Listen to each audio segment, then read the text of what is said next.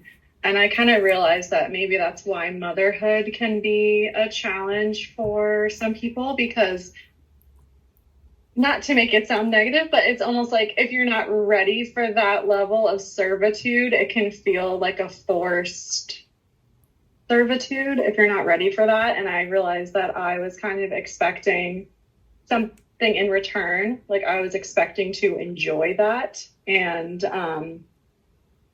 I think that was a realization for me that I'm taking away from today. Really great. Being a mother, it's 100% being of service. 100%. And if we're expecting anything back, we really come from the space of emptiness and lack. And it's going to become better and better, Selena, as you're going to do meditation or prayer. It's going to be very rewarding because you're investing into your son's life when he will be 10 and 15 and 20-year-old later, a happy, emotionally healthy man, as you're being of service to him. And that's gonna, at the end, gonna make you feel very fulfilled and happy. But right now, just doing this baby step sometimes is like lack of sleep, lack of food, lack of rest. It could be overwhelming. Gotta take care of yourself before you can serve others. Really great, Selena. Thank you for sharing. Anyone else? What are you taking from today? I think, Cheryl, you want to share? Yeah? Yeah, I was trying to figure out how to unmute myself. Yes. Sorry. No worries.